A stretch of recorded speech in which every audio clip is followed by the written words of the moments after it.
Have you ever thought about how your professional life impacted your own baby feeding experiences, or how your baby feeding experiences changed the course of your professional life? My guest today is a professional when it comes to breast health. She is a registered radiologist assistant, which is a profession that I had never heard of before. So I'm excited for you to hear about how her baby feeding experiences impacted her choices as a professional, and also how her choices as a professional impacted how she ended up feeding her babies.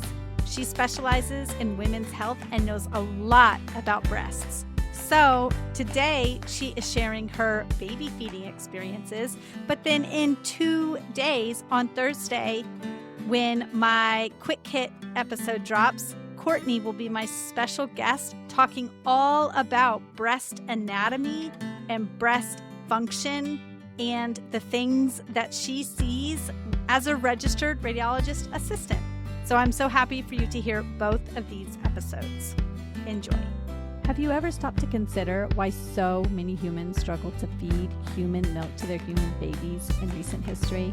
Have you then looked around and noticed that so few animals in the animal kingdom struggle to do the same?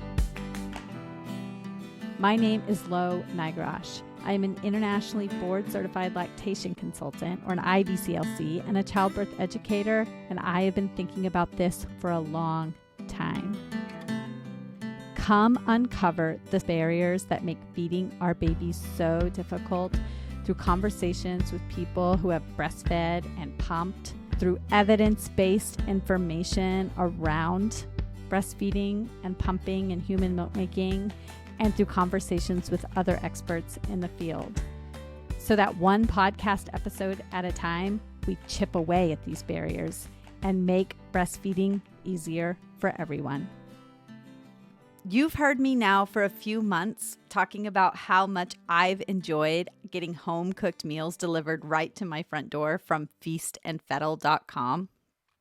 And I'm here today to tell you that if you know somebody who is in the postpartum period, who you would like to provide true support to, that you should go to feastandfettle.com and order home-cooked meals to be delivered right to their front door. One of the biggest barriers to breastfeeding success is a lack of support. A new parent is feeding a baby up to 15 times a day. How on earth do we expect that person to feed that baby that many times, also feed themselves, and provide meals to other members of their family? There's not enough time. You know how hard it is as a busy parent yourself to try to put meals on the table. Go to feastandfettle.com, use my code MILK, M-I-L-K, coordinate which meals they would like to have delivered, and send them a week's worth of delicious meals.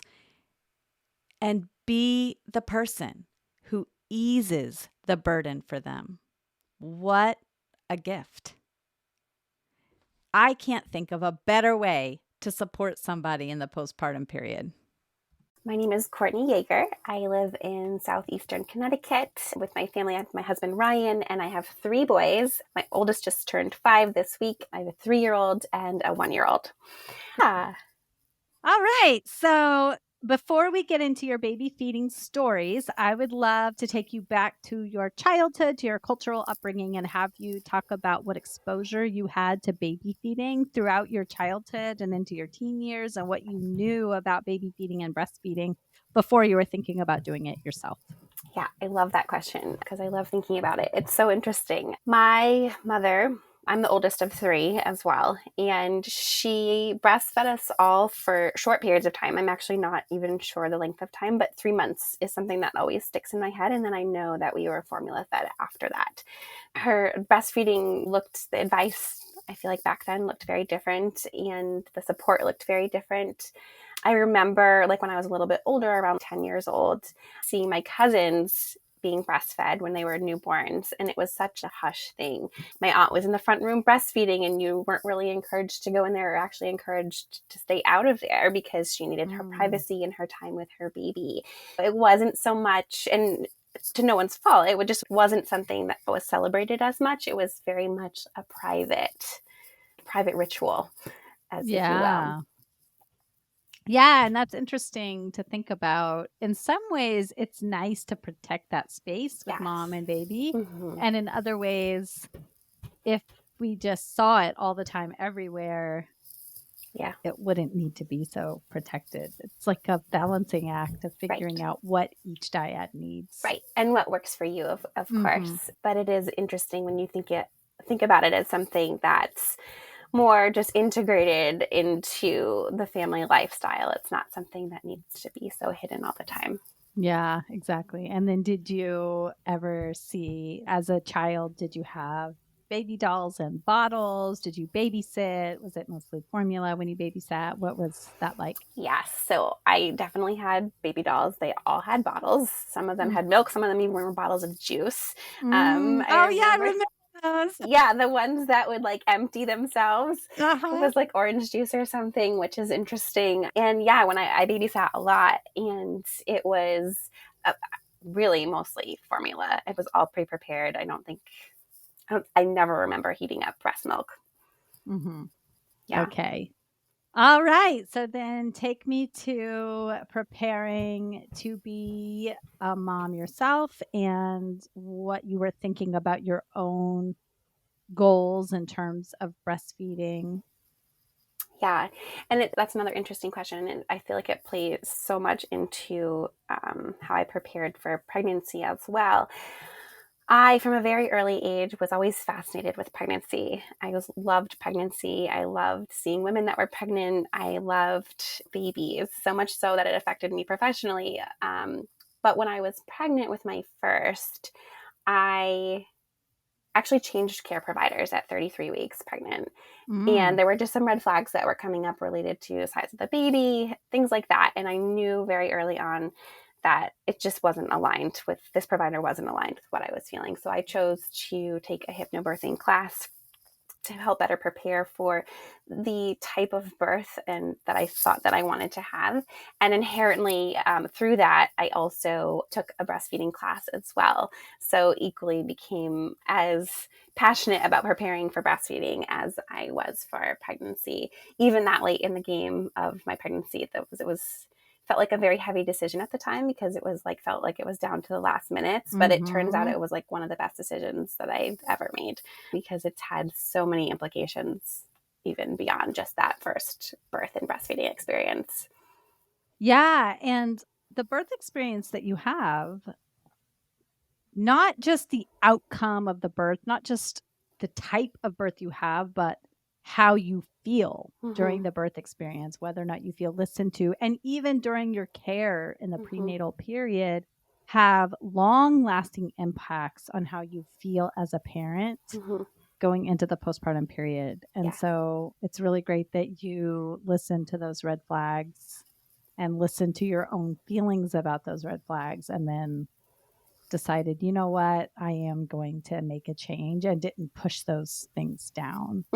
Yeah, it was definitely the right decision for me. And I'm the kind of person that when there is a red flag, I always want to understand it, all layers of it, the pros, the cons, the risks, the benefits of everything. And only then do I usually feel comfortable in making a decision. And whatever the outcome might be, like you said, usually whatever that is, I ended up feeling better about that, whether it was through the birth or even during my breastfeeding journey. Just having that knowledge under my belt made a big difference. Yeah. Now, I just want to take you back a little bit because you said your fascination with birth and pregnancy had an impact on your career choice. So will you tell me about that really briefly? Sure. So when I was in high school, don't really know what you want to do, but I knew I wanted to take pictures of babies. So that turned into ultrasounds, and that led into a whole career of being in radiology. I went to school for X-ray and ultrasound, and ultimately to grad school as a registered radiologist assistant with a main focus in women's health. So that has become largely my career path that I still remain very passionate about today. Oh, wow. So tell me like all the training that you have to do to get there. And actually, so my listeners know, you're telling your personal story now. And then the same week that this episode releases, you're going to come back and you're going to talk all about breast health. Yes. From your professional experiences. But I just want to hear briefly what it takes to become a radiology assistant, because Yes. that included graduate school, which I was not aware of. You told me it was similar to like a PA, so I should have recognized that. But yeah, it's a newer field and there's not that many of us. So a lot of people don't know, but essentially in college, I studied diagnostic imaging. So I graduated with my bachelor's as an X-ray technician as well as an ultrasound technologist. So I was able to work per diem in those fields as I went to grad school to, like you said, get my master's specifically as an RA. And I was trained in all of radiology. It was more my decision to specialize to support women's imaging and breast health. Oh, that's Yeah. amazing. Yeah. Yeah. So you have seen a lot of babies and a lot of breasts, Yes. I can imagine. Yes. In all different ways. Yeah. It's been great. I love it. Yeah. Man, that could take me down a whole rabbit hole of questions, but we're going to focus on your baby feeding experiences. Yeah. Okay. You switched providers at around 33 weeks. And then tell me about any prep you did. You took a breastfeeding class. Is there anything else you did? Did you meet with an IBCLC or go to a breastfeeding support group or anything prenatally? I didn't. No, Okay. I didn't know to be honest. The only thing I did, what I was drawn to, my pediatrician's office, I knew did offer an IBCLC lactation consultant on site. So I felt really comfortable with that option for support if needed. But that was the only other thing that I really looked into in terms of for support. Mm-hmm. Great. And then did your experience as somebody who had done imaging of breasts and who understood the anatomy of a breast, did having that knowledge impact you in any way as you were preparing for breastfeeding? Did you understand the physiology of human milk feeding in a way that maybe some other people don't? I will say I did, of course, from the anatomy and physiology courses that I had to take from my education, but I would say no, because I think my understanding of it all really deepened as I was going through the process of feeding my baby. And then also, what I didn't mention is the little pivot or add on to my career to become involved with lactation education, because I became equally as passionate about breastfeeding as well. But yeah, no, from the beginning, I think I did have more of a basic understanding from the science perspective. And I think maybe the thing that stood out more so than it might for somebody else is I just knew to ask questions. So that with my medical background was definitely something that has continued to help me. Yeah, for sure. Okay, so if you want to, I don't know where you want to take us as far as baby feeding goes, but you can take me where you want to go. Sure. So yeah, with my first son, I had like the classic hypnobirthing experience. Breastfeeding was established right away, and it was really lovely. It was everything I had envisioned it to be. Of course, there was the feeding of the feeling of the first latch was unique, and then but even in that, even though ultimately I went on to breastfeed him for 3 years, essentially, there were still little bumps along the way that a lot of people focus on the success right away. And I think just at any given point in the journey, it can always look different. Like I was somebody that really struggled with engorgement right away, to the point where even my husband and my mom were like, what is happening? Is this normal? Is this okay? And I really struggled with that at first. The discomfort, I remember that was the point I was trying to reach out to a lactation consultant in the middle of the night I needed help. And my son, my Ash, he struggled to keep up with that fast letdown at first, but then we overcame that. And then eventually it turned into he was biting, and that was something I didn't expect. So just learning to navigate all of these little hiccups or little bumps in the road along the way. It's just like a kind of a continuum, and it just looks different at any given point. And so even though overall it was an amazing experience. Like you can break it down into little sections, and everybody has those little struggles, I feel. Yeah. And so when you say immediate engorgement, what does that mean for you? Like day one or? I would say day 3 for me. It was day 3. Okay. Yeah. Okay. Yeah. Yeah. And then the biting, was that as a result of the engorgement, or did that happen later on when he was older? It happened later on, mainly coincided with teething. And I can say that with confidence now because all 3 of my boys have done the same thing around the same time. And or learning when my flow slows down that they can play around or bite to encourage another letdown, essentially. Yeah. So you have this fast flow in the beginning. Yes. That's almost overwhelming, but then the baby becomes accustomed to that flow. And so then they might become chompy or gummy. Yes. And then when they have teeth, yes. it becomes even worse to try to get that faster flow because that's what they're accustomed to. Exactly. Yeah, that can be challenging. Yes.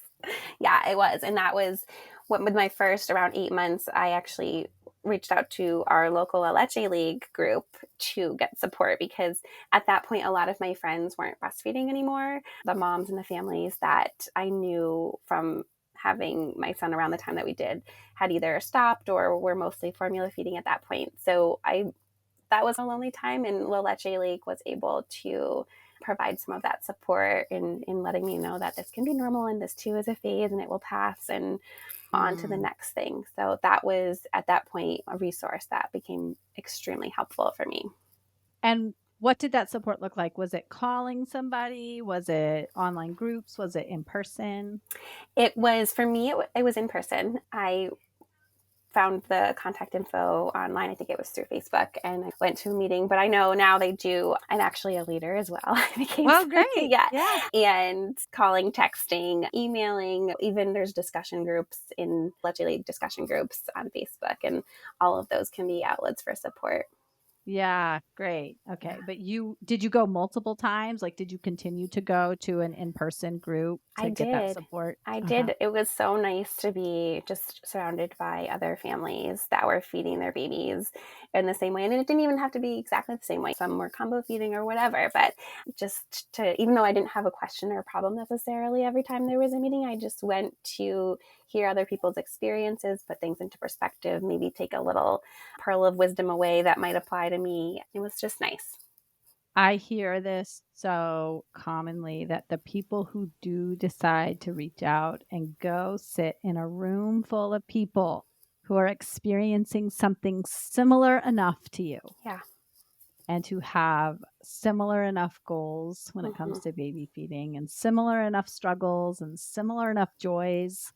Yeah. When it comes to feeding their babies, there's just something about getting that support in person that can't be replaced in any other way. And that adds to the experience of baby feeding and that provides a level of support that you can't get anywhere else. Are you now recognizing that you might need more in-person support? It really can make all the difference. I have a couple of options for you if you are looking for support that is dedicated to you, that is streamlined, that is specific to your situation, your family dynamics, your responsibilities outside of feeding babies. I would love to be the person that supports you in person or virtually, one-on-one, to help you feel really good about feeding your baby. If you are encountering a difficulty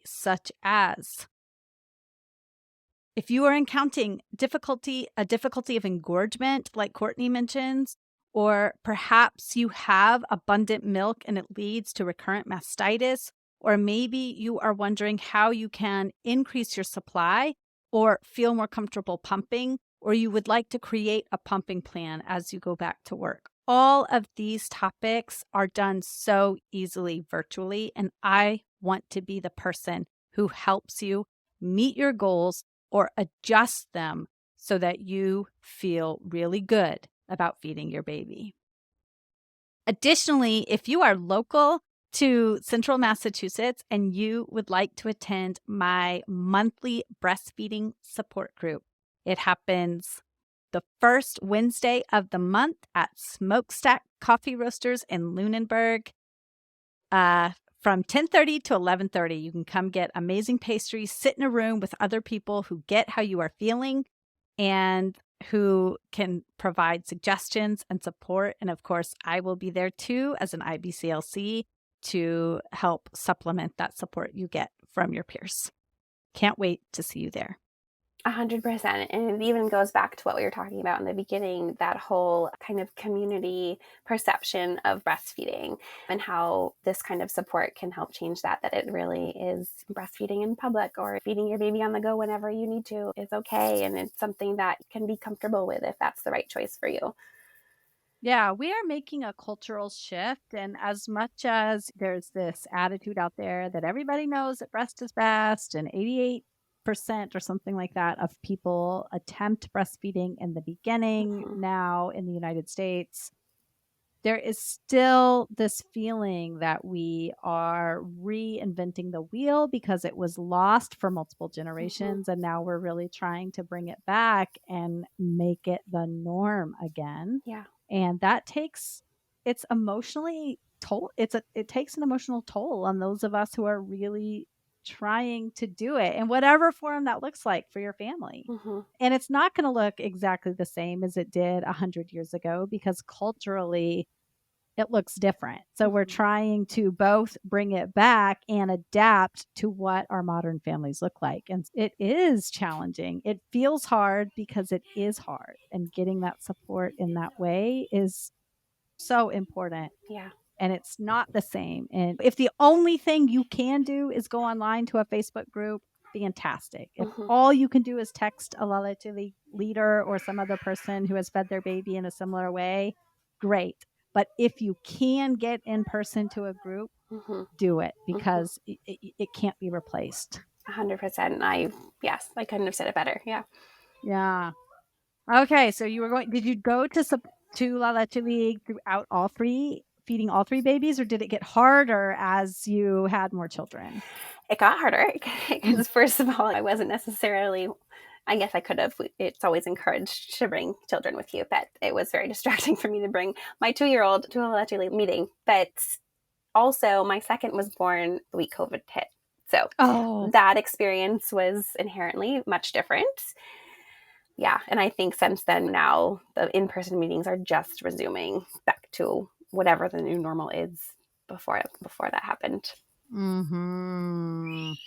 Did lockdown begin before the birth of your child or right after? The week I was in the hospital and they weren't even sure what the mask policy was. So It was very scary. Nobody knew what was going on. The stays in the hospital were decreased. The lactation support was decreased. I felt lucky that I was a second-time mom and knew a little bit about what to expect. But yeah, it was very different, and which led to a very different feeding journey. Not in the sense it was still as successful as my first one. I was home more. It was just constantly balancing having the baby and the toddler myself and feeding and entertaining the older one. It was, very different. And you were still nursing the older one, right? Because you said you fed him for 3 years. I did. Yes. I fed him all through my second pregnancy and then for a year of tandem feeding. Yeah. So what did that look like? It was interesting. He was always he would watch the baby feed. And I felt like that was such a beautiful thing because he would put the pieces together. And I loved that. And he didn't really ever get jealous. A lot of people would talk about the older baby getting jealous. But it was interesting for me because the feeling of a newborn nursing versus a toddler is very different. So that was something that I was constantly going back and forth between the two. And a lot of times my older son would ask to nurse right after feeding the other baby. So it was like when normally you might have a little bit of a break to be hands-free, it was tending to the needs of the older one after feeding the newborn. Yeah. Did it make it easier to connect with your older child because there was this automatic way to connect? I know sometimes we'll find it harder to bond with the older child when a new baby has come in, because there's all this attention going to the new baby. So did having that automatic way to bond with them help, or did it actually make it harder because you had to nurse him and then also find other ways to spend time with him? I would say both, but I think it was nice in the sense that for him, we were continuing to nurse. So he was like, okay, mama's still here. What we had before is still the same. And that was really soothing for both of us, really, but especially for him. Yeah. Yeah. And being in lockdown during COVID, did it make it easier to tandem feed two babies because you were home already? Or do you think? Yeah, I was just going to say, I didn't even know how to put that into words. Yes, because on one hand, it made it so much easier to breastfeed. I know he really actually never took a bottle because he didn't need to. I was home all the time. We were home all together. But in the same breath, I constantly had one, if not two babies on me just all the time feeding, which is so amazing in a lot of ways. But it just looked very different. So the physiology of it was easier, but maybe the impact it had on your mental and emotional health maybe took a toll. Yeah.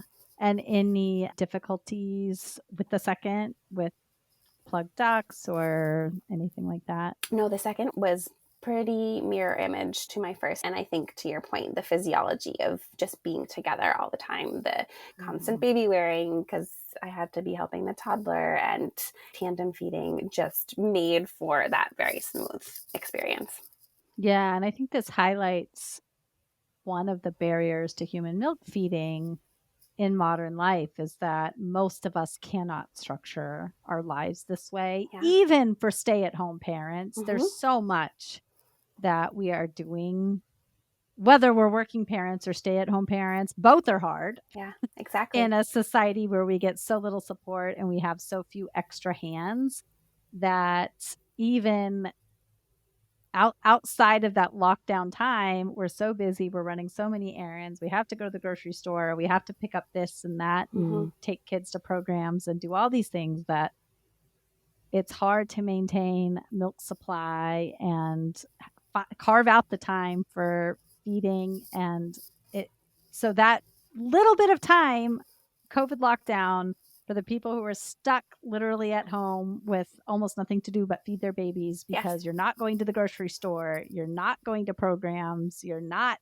headed into the office.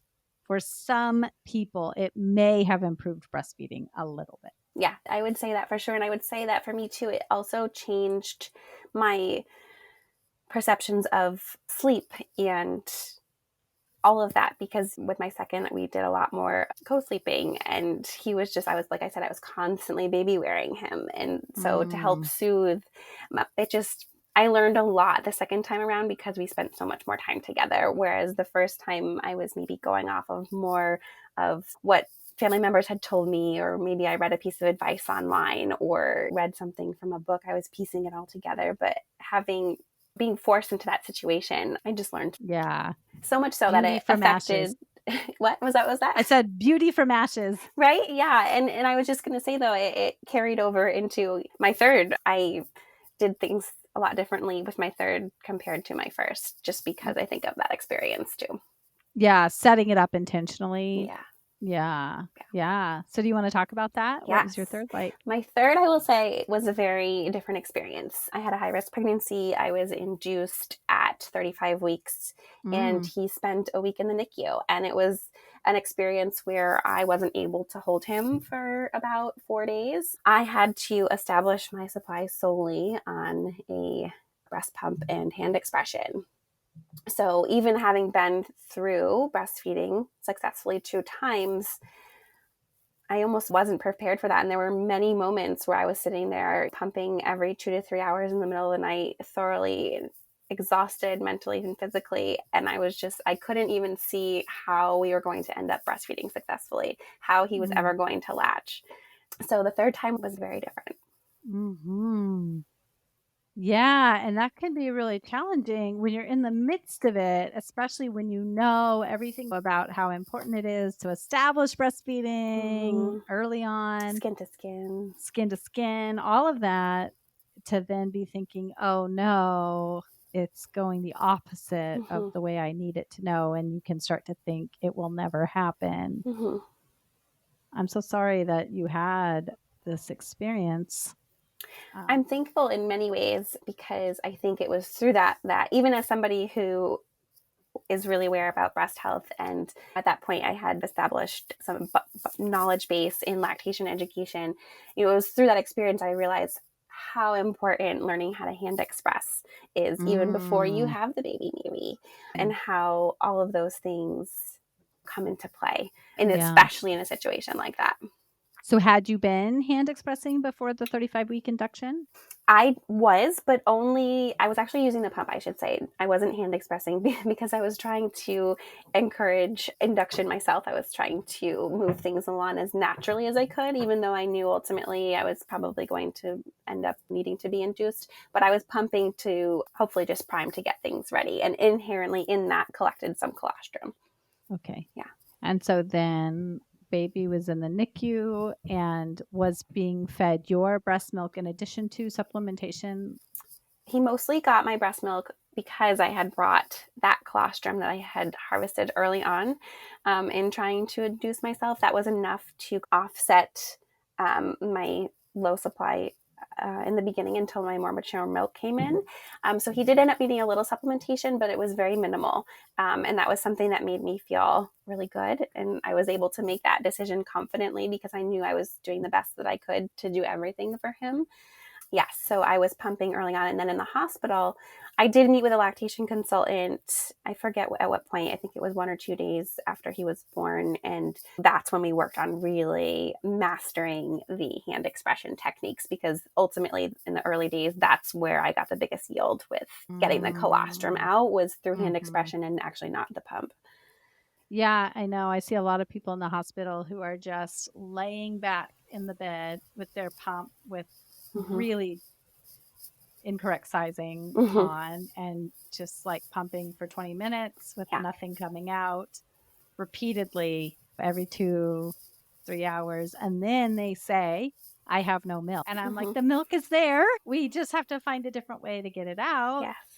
either with better pumping techniques Yeah. or we can use hands. Yes. So that's really cool that you had this lactation consultant who really worked on hand expression with you. Yes. Yes. That Did did she work on multiple techniques? Did she show you various ways to hand express, or was it just one way? What did she do? just one way. Yeah. But you were able to be pretty successful with that? I was determined. Yes, Mm-hmm. I was determined. Yeah. Yeah. And so then did you end up mostly hand expressing for a while? Yeah, I did. Every time I needed to produce or pump every 2 to 3 hours, I would pump for a minute or two to get things flowing. And then I would hand express for a while until the flow started to slow, or I was just tired.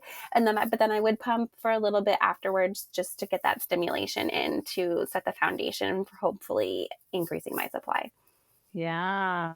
Great. And then you were able to provide what your baby needed for that time. Yes. By the time we left the NICU, the nurses were like, "You're good," because at that point they almost didn't have enough fridge space for all the milk that I was Oh my producing. goodness, But that's yeah, amazing. I love that story because it highlights how critical hand expression can be and yeah, how impactful. So often we just teach the one way, yeah, and it turns out that for some people that one way doesn't work, and then they feel discouraged. They're like, "Oh, I just can't hand express." But there are actually quite a few different ways to hand express. So then how baby was in the NICU for 4 days or long, you just couldn't hold him I for couldn't 4 hold him days. for 4 days. I couldn't hold him consistently for 4 days. I think at around 3 to 4 days, they would let me take him out maybe for an hour each day. He had to be under the lights for jaundice, and it was Mm, pretty intense.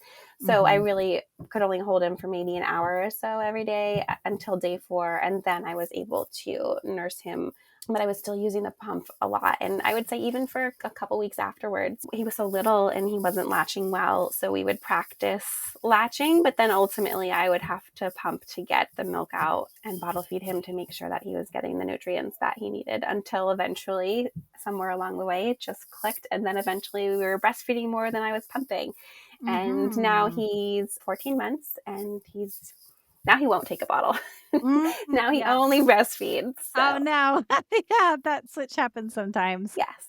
So was there ever a worry in your mind when you were making the transition from bottle feeding, especially for a NICU baby who was born a little bit early? Did you ever have this concern not knowing the number of ounces he was getting at your breast? Because I know that this is a worry for a lot of people who start out with pumping and bottle feeding. They feel really assured knowing the amount of ounces that are in the bottle. Yeah, I was able to let go of that a little bit, I think, because he was my third. I really followed his feeding cues, noticing when his hands would relax and he was just soothed. I felt confident in that, his diaper output, things like that.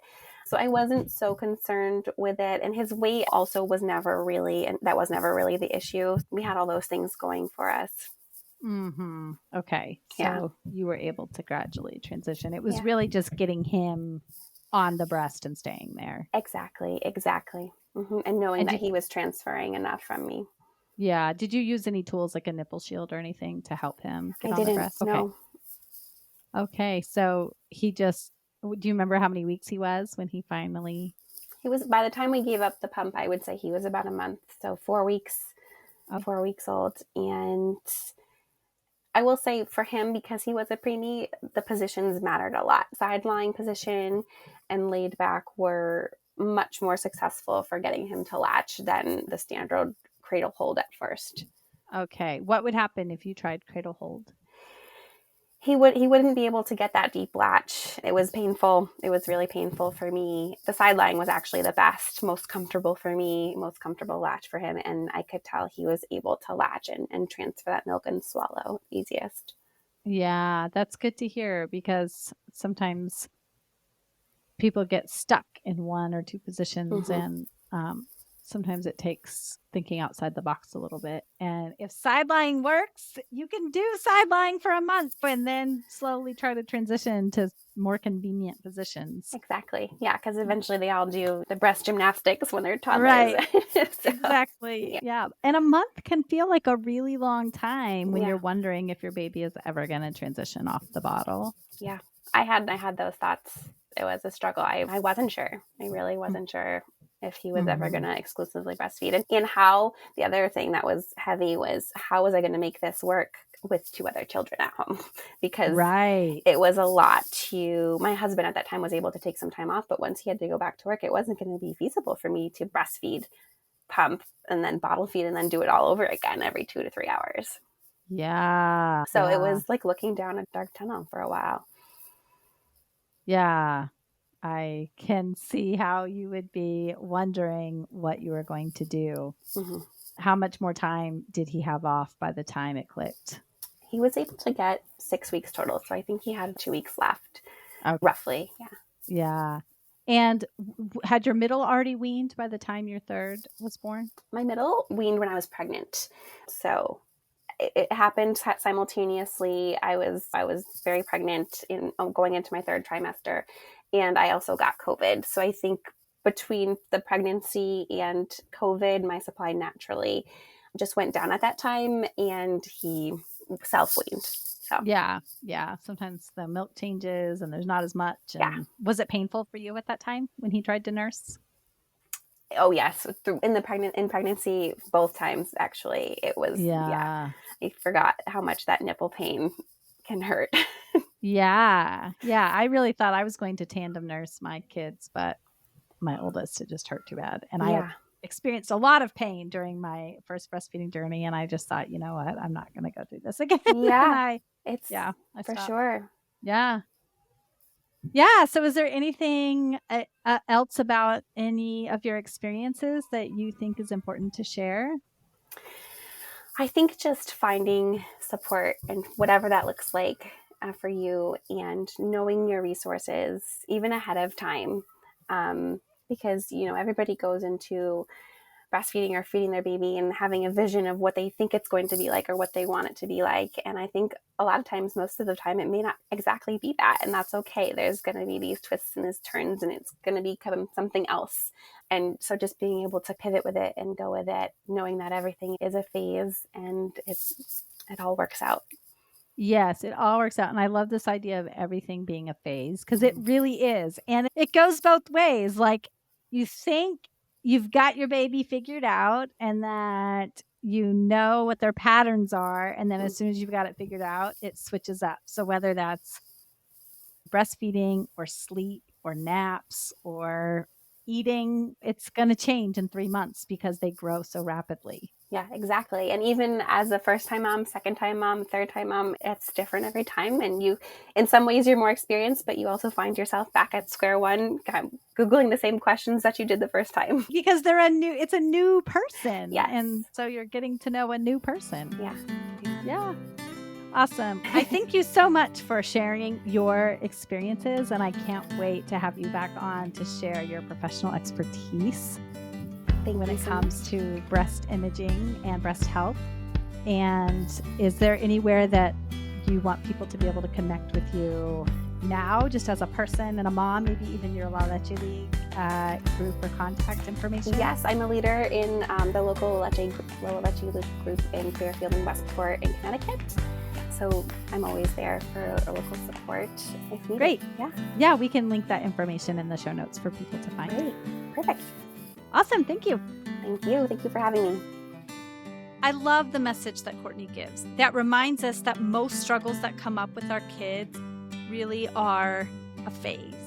And I personally have relied on this knowledge and this mindset for 11 years now as I have worked through the ups and downs of feeding each of my children from my body for over 3 years, and also as they have entered into different developmental stages. Sometimes our kids go through struggles that we can't identify.